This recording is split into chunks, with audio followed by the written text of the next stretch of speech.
The US dollar is lower in early US trading, and I'll go through that by taking a look at the three of the major currency pairs: the euro versus US dollar, dollar versus yen, sterling versus US dollar. The biggest mover of them, dollar versus yen, down nearly 1%. Let's get started. We're seeing US yields down around 2 basis points currently in the moment, and perhaps some technicals are helping to lead to a move lower in the US dollar. Let's take a look at the euro versus US dollar from an hourly chart. And what I want to point out is a couple of things. In trading yesterday at the session lows, we fell below this 1.0405 level. That level was corresponded with the 200-hour moving average. It also corresponded with the 50% midpoint. If you go to the daily chart of the move up from the 2022 low, that's this low right here, to the 2023 high, the 50% midpoint comes in at 1.0405. So we had that unique condition where the 200-hour moving average and the 50% midpoint was at the same exact level, or within a fraction of a pip.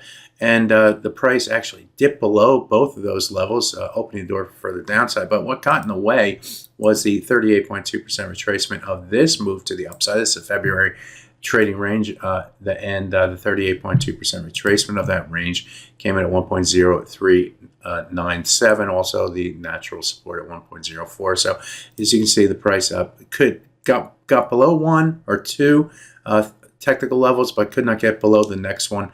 And we started to see a rebound to the upside in trading here today. We saw a rotation higher, and we're seeing continued movement to the upside in the early New York session. Now, on the top side, we are approaching the 100-hour moving average up here at 1.04586. And recall from yesterday's trade, the high price that we came in at in the Asian session yesterday came right up to that 100-hour moving average and found willing sellers against that level. Why? Because risk can be defined and limited against that level. So traders leaned, the price moved down to the 200, the 50% retracement, 38.2, and bounced higher. So technicals are doing their job with the 100-hour moving average now, that key target to get to and through on the top side.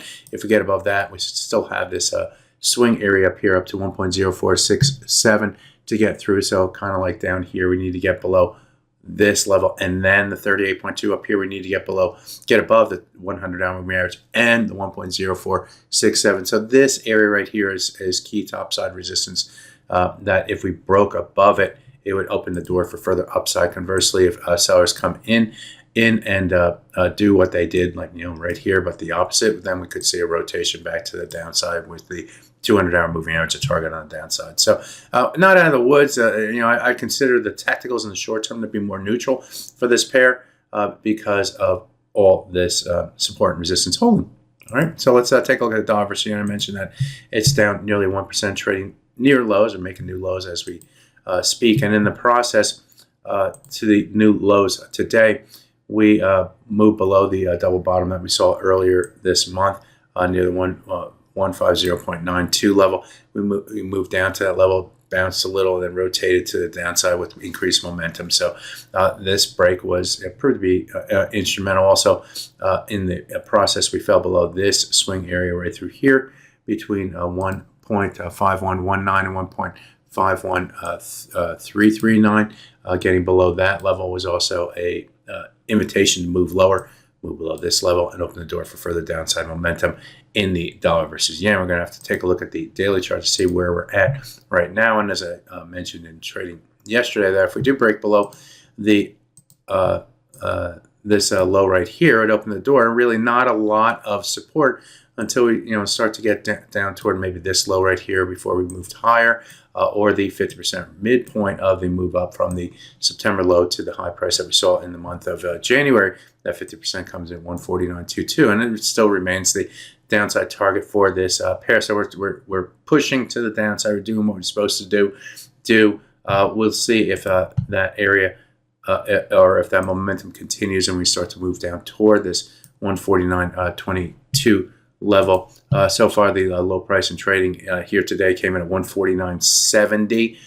So still within about 40-50 pips of that, or getting within 40-50 pips of that level. So be aware of that dynamic. On the top side, what would hurt the bearish bias? Maybe this swing high at 150.43. right here above that. Really, there's not a lot of room. If I said if we broke the 92 level, we didn't have a lot of support until the 50% retracement. So there's not a lot of room until we get back above the 150.92 for this pair. So be aware of that dynamic. Sellers are in control. Finally, let's take a look at this sterling versus US dollar. And this currency pair is up about 0.20%, trading near highs, and also trying to move back above this swing area. I'm going to put it on the 4-hour chart to show you the significance of this area right through here, because it goes back all the way back to this point right here in the month of November, where we started to develop different swing lows and swing highs. And as you can see, it alternated between being a support level here to a resistance level through here to a support level through here, move above and below it here, and then reestablish an average resistance here before moving to the downside. So, I was expecting that this area, inclusive of the 38.2% retracement of this move to the downside, to be a key barometer for either the market to find resistance against that and move lower, or move above it and move higher. Well, we tried to move above it, we failed. We tried to move above it, failed. We tried to move above it, failed. And here we are trying again to move above it. So the little engine that can we get above the 38.2 and continue the momentum? We will. That's what's at stake right now. So watch 1.26. Probably as a close support, just natural level. We stay about 1.26. We could see further upside momentum with the 100-day moving average at 1.2665. The key target. That level also corresponds with swing levels going back to this area. So in general, support and resistance level through here. So, the 100-day moving average is good enough for me. 1.2665 is the next key target if we keep above the 126 level. So there you have it. A look at 3 of the major currency pairs to kickstart your day. A little late today. Had some computer problems, but here it is. My name is Greg McCloskey. Good fortune with your trading. Bye-bye now.